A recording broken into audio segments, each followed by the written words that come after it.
Why is this particular location so special? That area is where you have a lot of striped bass fishermen. Locals and out-of-staters know about that area. We've got the perfect spot to get striper. What's leading us down the criminal path?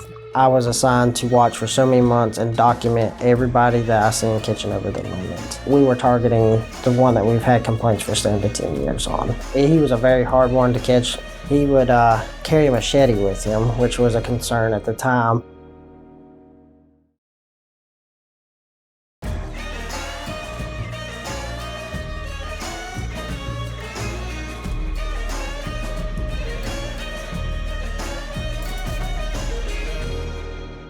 Hello, and welcome to the latest edition of Virginia True Wildlife Crime. Thanks for joining us, and remember, if you don't want to miss another episode, like and subscribe to our channel. So today we're going to be talking about a little bit of a different subject. In the previous episodes, we've talked about deer poaching and turkey poaching, but today we're getting in the water and we're talking with Officer First Class Jared Howell about some striper. Hi, how are you today? I'm doing good. Yourself? Very good, thanks. So let's get into a little bit of the background. Where are we talking about in the state? Why is this particular location so special? Where are we going to? So when I used to work in District 25, Mecklenburg County was where the incident and everything that happened. It is at John H. Kerr Dam on the lower section, which is Lake Gaston area, and they usually call that Tail Race Park. It's owned by the Army Corps of Engineers. And now, Mecklenburg's, it's right on the border with North Carolina? Yes, ma'am. It's right there next to North Carolina. So right at the southern part of the state, bordering up to our neighbors. Yes, ma'am. Yeah, so in that area is where you have a lot of striped bass fishermen, especially when the Army Corps is generating water out of that dam, and a lot of locals and out-of-staters know about that area. So special spot, perfectly legal to fish there. Is it naturally occurring striper, or are they stocked? So I believe some of them are stocked on the North Carolina side. We have some on the upper side, which is Kerr Lake, or as Virginians call it, Bugs Island Lake. But because of that dam, they are blocked there. Majority of that lake is in North Carolina. Good amount of fish, perfectly legal to fish there. What makes it so special?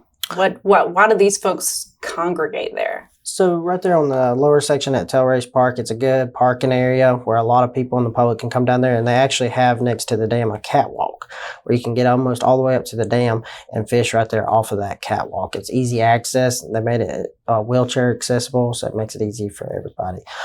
Usually with generating, the fish go right there where they're generating, and it makes it easy for everybody to be able to get close to them. So the fish are congregating right next to the dam. It's a hydroelectric dam? Yes, ma'am. Okay. How do folks know that the fish are going to be there? If it's a hydroelectric dam, I imagine there's a schedule or something to that effect? Yes, ma'am. So you can call, there's a certain number you can call for the dam generations. Not every day are they generating water for that area, but every day you can call first thing in the morning. They should have an updated, like a time frame. It may be 4 hours, 2 hours, but they'll tell you the time frame when it should be happening. So when they're generating electricity, you want to be there because that's when the fish are going to be there. Yes, ma'am. That's when I want to focus my enforcement, because if you go there before the water's generating, nobody's going to be there except for waiting until that time frame. So why do the fish like it? A lot of times they like it because that's when they're starting to feed. They'll sense when that water's rushing, it'll push up certain bait fish for them.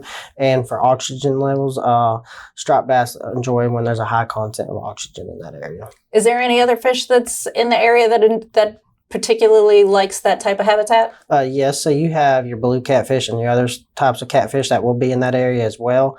You may generally, not when it's generating, find bluegill and other types of smaller species there. But most of the public that's there are for the stripers. Yes, ma'am. All right, so we've got the perfect spot to get striper. Now, what's the case about? It seems like it's a party for everybody. What's leading us down the criminal path? So before I even started working for the department, there was one individual. They had been multiple complaints from both the public and just from the general public in the area, talking about this one individual that was keeping over his limit every time he'd come down there. And what we had heard about him, he was a very skilled fisherman. He knew how to catch some striped bass. The problem with that is we couldn't ever catch them because of the terrain. It's a little bit challenging to sit there on the same side of them and watch and observe them. The other opposite end, it's a hard terrain in that area. And what we come to find out, or what I found out, was if you came into that area at 3 different points, somebody would tell the public. So it's pretty open. You're not exactly able to be covert in any kind of type of fashion. Yes, ma'am. Now, when you said fishing over the limit, what would be the catch limit? So during that time, which is your spring, early summer, you're allowed to keep up to 4 striped bass. So anything above that, you would be over your limit. So 4 per day? 4 per day, yes, ma'am. All right. So you've got an individual. People have been calling.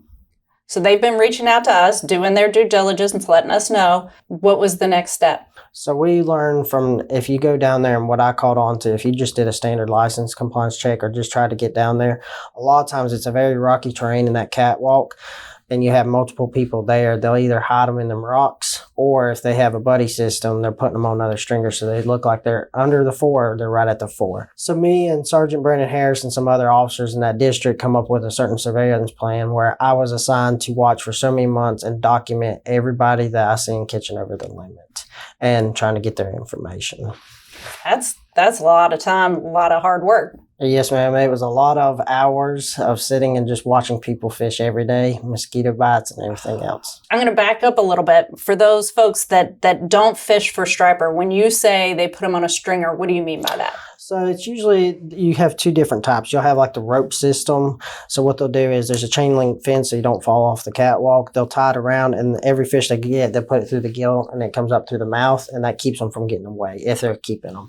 The other one is like a metal contraption where it's the same system, and it just hooks up through there and then it closes.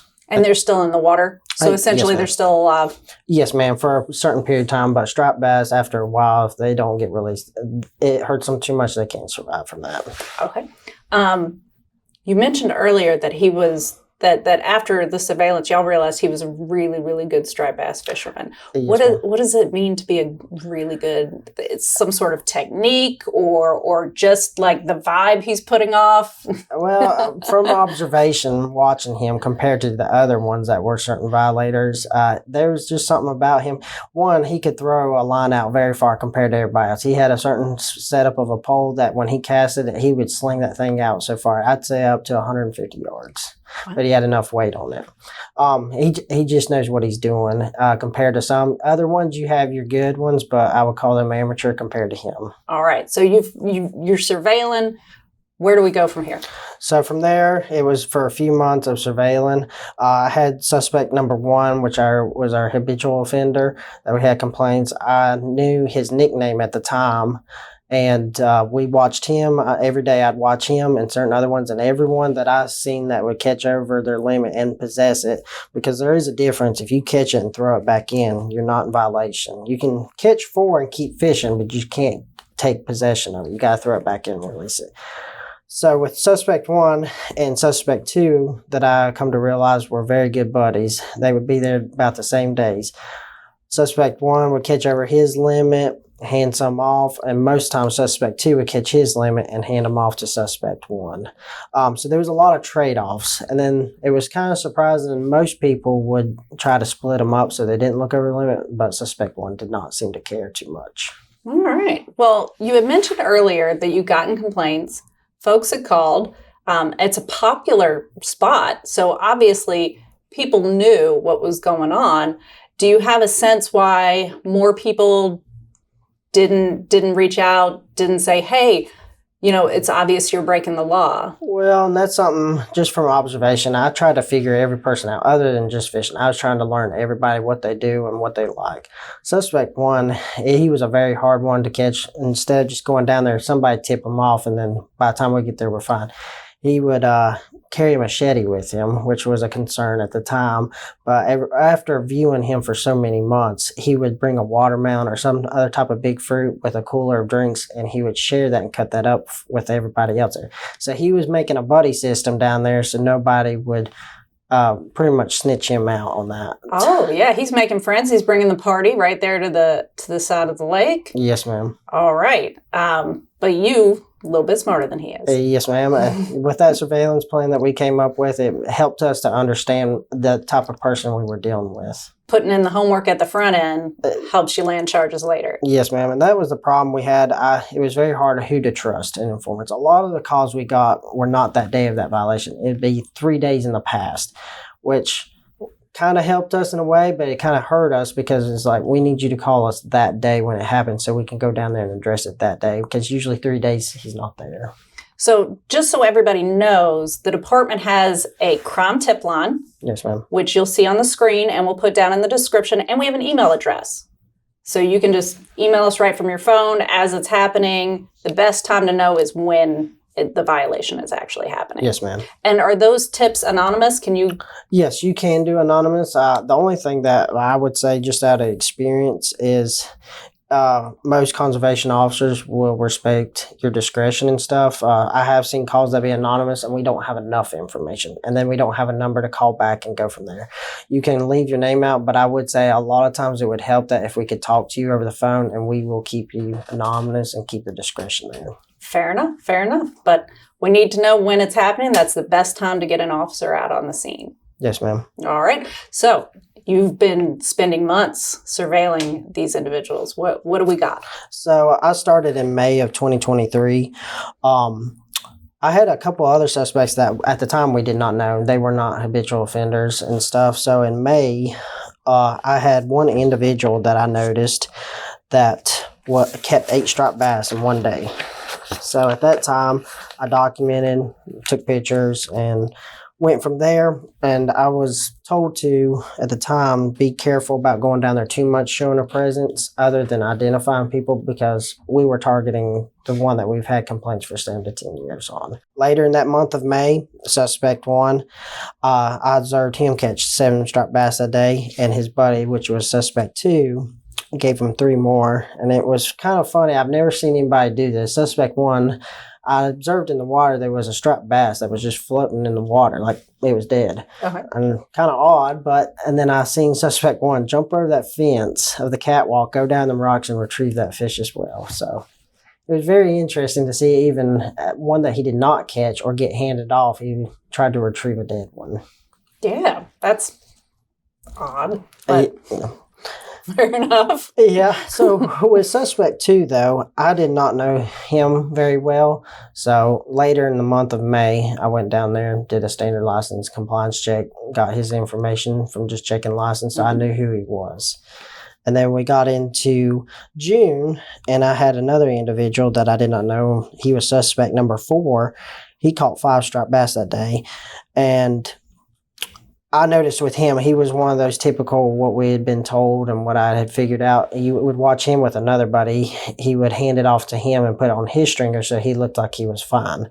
Now, his other buddy, I never caught him at the time of any violations, but I would suspect there was some. All right. So I have a question to go back earlier. Being so close to the North Carolina border, were these suspects from Virginia or were they from North Carolina? No, all 5 suspects were from North Carolina. They were out of state. They would travel up to the dam right there across the line, and which made it convenient because you're not far from the North Carolina line. Is you catch them, and if you sneak out there real quickly before we catch you cross state lines, you feel safe and everything. Mm-hmm. We noticed that as well. At that point, I assume you communicate with North Carolina Natural Resources and Yes, ma'am. So North Carolina Wildlife Resources Commission, there were certain officers that worked on the upside and the low side of Bugs Island and Lake Gaston, especially when the summertime, middle of the summer, your striped bass go back in deeper water because it's too warm, and we'd be in communication with them. And it came to a time that you're speaking about that was in June. Officer Tyler Blanks, our canine officer that works down in District 25, and we received a report of there was 2 individuals down at the catwalk catching striped bass and then discreetly trying to put them in a white van and hide them and keep going back and catching. So at that time, the North Carolina officer and Officer Blanks, our canine officer, sat down there and observed them in a covert vehicle, and I went to the upper section. So if they did try to go up in North Carolina, we could initiate a traffic stop. Once it was confirmed that Officer Blanks and the other officer for North Carolina confirmed that they were hiding fish, we did a traffic stop on the upper section, and with their consent, we searched the cooler and we found 11 striped bass for 2 individuals. From talking to that, we determined the one individual, the passenger, he had caught 4. The driver had caught 7, and he also did not have a driver's license. Oh, double whammy. Yeah. So we addressed that issue right there at that time. So Fantastic work, months of surveillance, working with our partners in North Carolina. What's the next step? So I kept observing for a while, just while we had the time to do it before it got too big into boating season, because we're in June, we're getting into boating season. So there was a problem right there with weekends and all that, doing boating work and also doing that. So there was a lot of times my wife did not see me in the afternoons. Well, you're out on the water making sure everybody's safe. Yes, ma'am. Executing our boating laws and whatnot. So obviously you're torn in two different directions. Yes, ma'am. Keeping your community safe the whole time and trying to protect our natural resources. Yes, ma'am. Yeah, and suspect one, Sergeant Brad Harris, there was sometimes if it was going to be a long generation day to split it up so it wasn't a long shift. Sergeant Brad Harris one day observed suspect one catch 4. And when I came on to observe, I noticed he wasn't there. I was like, well, for the day, he actually kept his limit and didn't. Well, come to find out, he went up to the gas station because I drove by and saw him at the gas station. He came back down and I observed him catch one more that day. And that day was a slow day for catching striped bass. All right. So everybody needs a break, even poachers. Yes, ma'am. So we got into... with suspect one, I had by that time in September, I had a warrant out for his arrest. I went down in late September, and he was the only one down there fishing that day. And so I dressed and asked him to come up. He had a machete that day, and I asked him if I could hold on to that, and he had his cooler. Went up there, explained to him his charges. He had 2 charges for exceeding the creel limit and for 1 illegal possession from back prior months. So that day I took him up to the magistrate and he got a certain court date for that day. All right. With suspect number 4, the first time I tried to ID him, I didn't get enough information being out of state to be able to get a warrant out for him. I saw him really late in September fishing down there, so I came back down there to do a license compliance check. Got a little bit more information on that same day in an hour span. I got his information, filled out the warrant from the magistrate, and then came back down and arrested him that day for his violations that were prior to the year. That's a fruitful day. It was a very long day for that one. My suspect number 2, there was a long time that I did not, he just kind of disappeared. I didn't know if he called on because suspect number 1 got arrested. We were concerned that he was going to stay out of state. And with my warrant, there was no extradition. So if he'd have got stopped in North Carolina, they would not bring him back over. Okay. But I received from dispatch a notification that they had a hit for him because he had a warrant out for him. He was trying to buy a firearm in a sporting goods store in North Carolina. So I talked to the store manager down there and tried to get some information. In January 2024, I said, you know what, I'm just going to call this guy and see if we can get him to turn himself in. The funny thing, which was very odd, that same day that I called him, he was actually coming up here to headquarters to figure out why he had a warrant. And luckily he hadn't got too far up here. He was just about to cross into Mecklenburg. And I said, why don't we just get this taken care of here and you're good. And I said, the warrant's out for you that I got for you. So he got served that day as well up in the local PD office. And then in 2025, we're 2 years pretty much into this, my last one, I was able to, suspect number 3, I was able to arrest him at John H. Kerr Dam. And at that time, I was working in another district. But I was determined to finish that case. You were going to get your man. Yes, ma'am. Now, were you able to actually get him in the act or just happen to be at the same place, same time? So I had did him the same as another one. I had talked to him and explained to him.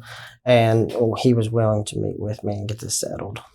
Let's talk a little bit about charges. So Yes, what were you able to charge each one of our suspects with? So suspect number 1, which was our main focus, he was charged with 2 exceeding creel limits, which is a class 2 misdemeanor.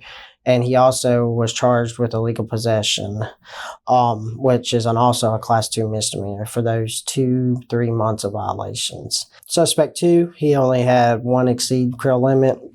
And then suspect 3 had exceed creel limit times 1, and then suspect number 4 had exceed creel limit times 1, and then the one that I actually stopped that day, I didn't get a warrant for him. He was charged when we did a traffic stop.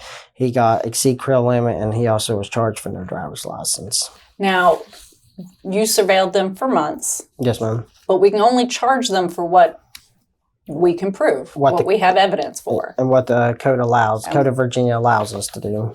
Absolutely. So when you say they're being charged with a misdemeanor, what are the punishments for a misdemeanor in the state of Virginia? So for a class 2, it's an actual jailable offense. Your class 1 and 2 is a jailable offense. For a class 2, it's a jailable offense up to 6 months or up to $1,000 in fines for a class 2, and which all of these except for the driver's license was a class 2.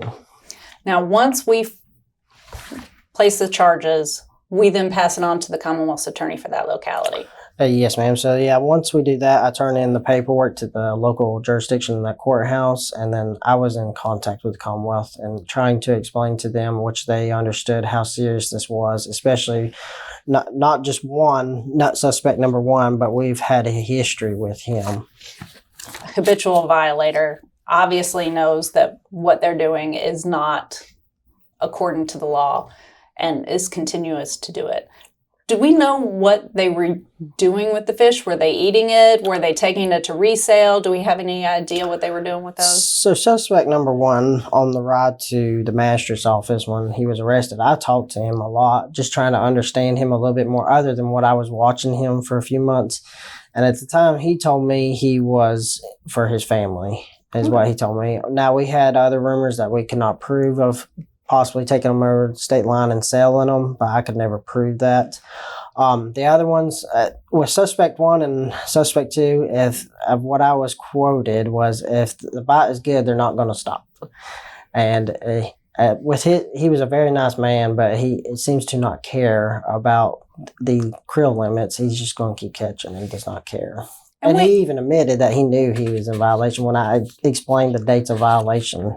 And we have creel limits to protect our natural resources. So everybody has the opportunity to catch fish, to catch specific species of fish, and if they choose so, to eat or mount or do what they want to with the fish that they keep. Yes, ma'am. But they can also just catch and release. Yes, ma'am. You can have a full day of fishing and not violate the law. Yeah, he could have caught 20, 30 fish if he had done a catch and release. There's nothing against that. But once you take a possession of 4 or over 4, that's when you're in violation. Anything stand out to you about this case?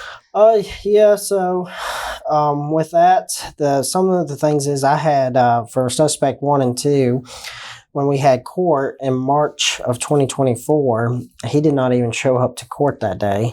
Of his absence, he was found guilty in his absence, and he, I think if I remember right, he was charged with, just in our replacement cost was $800, and his fishing license or fishing privileges was revoked for 3 years.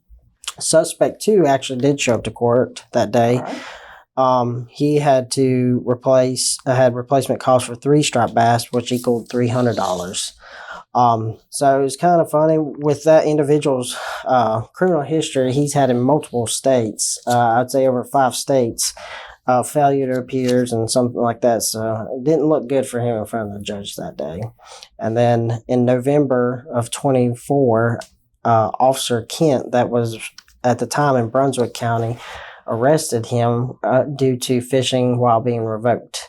And then he failed to appear at court in December of 2024. And then in March of 2025, for his second appearance, he failed, and the judge actually put a capias out for him.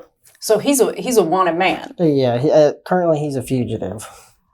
When you say replacement cost for the fish, what does that entail? So the department has analyzed cost, and we're able to put that as a fine on a violator? Yeah, so certain code sections allow that, not everything will. So for that certain one, for exceeding the creel limit, there is a replacement value list that we have that even the courts know that they shall replace that.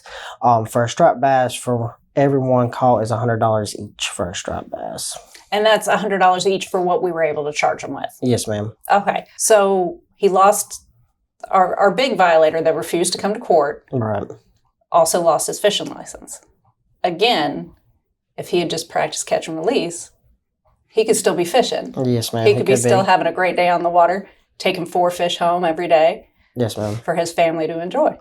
Yes, ma'am. He's took 2 rides to the local jail for those 2 instances that he could have just gotten taken care of. Well, thank you so much for enlightening us on this.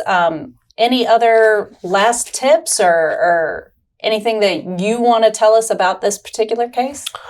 Yes. So the total numbers on that was $2,092 in total fines, and it included $1,400 in replacement costs. I will say, I don't know how the public sees this, but they do need to understand that we don't determine the fines and everything like that. That's fair. We did our part, and a lot of people would question, why would you put that many man hours for lower fines and stuff? At the end of the day, that's what we were hired to do, and that's why we're here to protect the natural resources. Somebody's got to protect those natural resources, and we work within the limits of the law that allows us to do that. So you put your work in and day out to protect those natural resources for all Virginians and anybody coming to visit Virginia to enjoy those as well. So we thoroughly appreciate your effort in that. Yes, ma'am. And obviously, as we said earlier, you're working in consort with the public. So you can't be everywhere all the time. And a lot of times when you do walk into a space very conspicuously dressed, those who would commit crimes either go away or hide what they're doing in a manner that we can't see. So having the public partnership there is very important to what we do. Yes, ma'am. So again, tips, feel free to give us a call at our tip line, send us an email, so our CPOs can know what's going on all across the state. If you see something, say something so we can protect Virginia's natural resources for this generation, for the next generation, for visitors and tourists that love to come to our wonderful state. And thank you again for watching. We can't wait to see you next time right here at Virginia True Wildlife Crime.